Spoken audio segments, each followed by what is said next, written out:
Ce podcast est une diffusion du Cannes Football Club, l'alternative foot. Allez au cannesfootballclub.com. Ce podcast est présenté par Mise au jeu.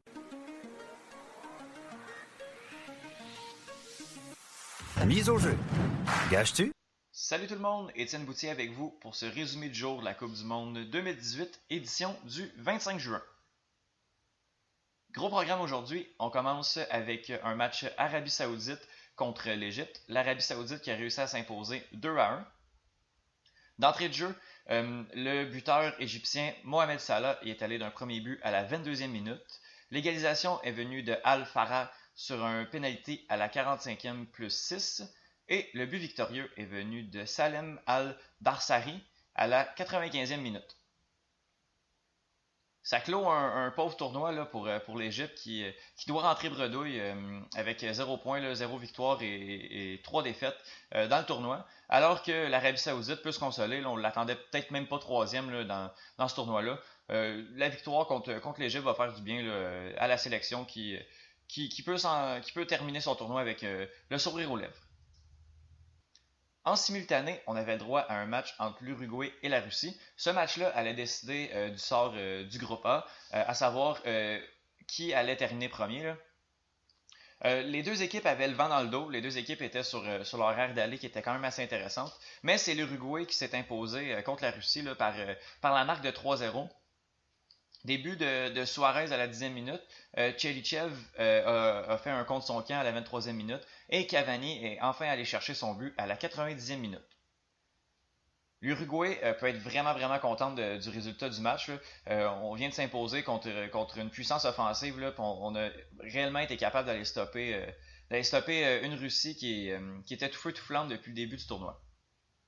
C'est ce qui a clos les matchs d'un groupe A qui était pas sans histoire, là, mais dont l'issue des huitièmes de finale était déjà assez scellée. Là.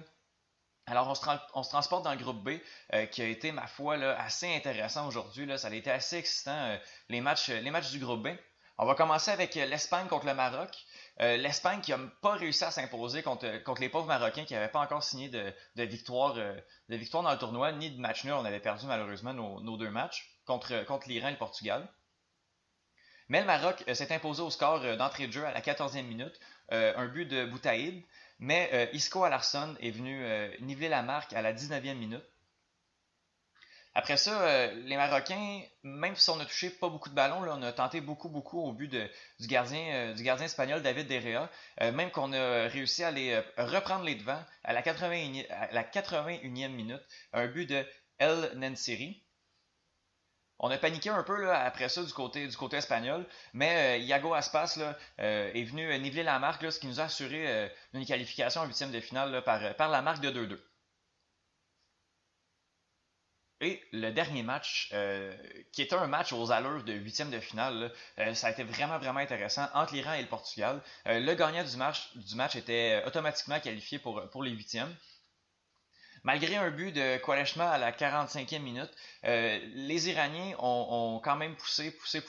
On a même été capable d'aller marquer ce fameux but là, à la 93e minute sur un penalty là, de Anne Sarifard qui a nivelé la marque là, de 1-1 entre l'Iran et le Portugal. Puis, on avait le momentum là, du côté de l'Iran et puis on a failli aller mettre le but gagnant là, qui aurait éliminé le Portugal et qui aurait qualifié l'Iran là, qu'on n'attendait vraiment pas dans le tournoi, dans ce tournoi-là, comme une des équipes qui aurait pu sortir du groupe B. Dans le groupe A maintenant, tous les matchs sont joués. L'Uruguay ressort avec une fiche parfaite de 9 points, la Russie deuxième avec 6 points et l'Arabie Saoudite 3 points. L'Égypte termine dernière du groupe là, avec 0 points, et puis c'est vraiment une des déceptions du tournoi. Une Égypte qui aurait peut-être pu tenter un grand coup avec un Mohamed Salah en forme, mais qui s'est buté là, malheureusement à une Russie qui était en forme là, dans ses deux premiers matchs. Et on n'a même pas été capable là, d'aller chercher un point contre l'Arabie Saoudite. Donc c'est un tournoi très décevant là, pour l'Égypte qui doit rentrer bredouille chez elle. Dans le groupe B maintenant, l'Espagne termine première avec 5 points, le Portugal suit avec 5 points aussi, et les deux équipes éliminées sont l'Iran et le Maroc avec 4 et 1 point chacun. La logique qui est respectée dans les faits, Je pense qu'on s'attendait justement à voir l'Espagne première et le Portugal suivre pour les huitièmes de finale, mais la manière a été extrêmement laborieuse pour ces deux équipes. Ma poutine d'or de la journée, je vais la donner aux attaquants Suarez et Cavani. Les deux joueurs, ironiquement, m'avaient déçu à leur premier match. Avaient même pas été capables de mettre un but contre une Égypte qu'on finalement a été assez faible. On avait eu besoin de Godin pour mettre le but gagnant et le seul but du match. Mais finalement, les deux attaquants ont réussi à s'imposer, ont réussi à chacun marquer leur but. Bon, Suarez est à son deuxième, Cavani a marqué son premier à la 90e minute, mais ils permettent à leur équipe de rentrer par la grande porte pour les huitièmes de finale. Pour mon trou de poutine du jour, c'est pas la première fois que je vais le donner à ces équipes-là, mais là, cette fois-ci, je vais le donner aux gagnants du groupe B, soit l'Espagne et le Portugal. Comme j'ai dit tout à l'heure, la logique est respectée. On s'attendait à les voir là, ils sont là, mais c'est extrêmement difficile pour les deux équipes. Même s'ils nous en avaient mis plein la vue au match, à leur match inaugural, alors que les deux équipes avaient terminé sur un match nul de 3-3. Si on n'est pas capable de s'imposer contre des équipes comme l'Iran et le Maroc, on va aller. C'est les grandes ligues. On s'en va affronter des grandes équipes. L'Uruguay, justement, va aller affronter le Portugal. J'ai bien hâte de voir qu'est-ce que ces deux équipes-là vont sortir parce que les matchs de groupe m'ont réellement pas convaincu, même si on a réussi à aller se faufiler en tête du groupe. Alors, le programme de demain, dans le groupe C, les matchs se jouent encore en simultané. On va avoir droit à un Australie-Pérou et un Danemark-France à 10h. Et les matchs du groupe D opposent l'Islande contre la Croatie et le Nigeria affronte l'Argentine à 14h.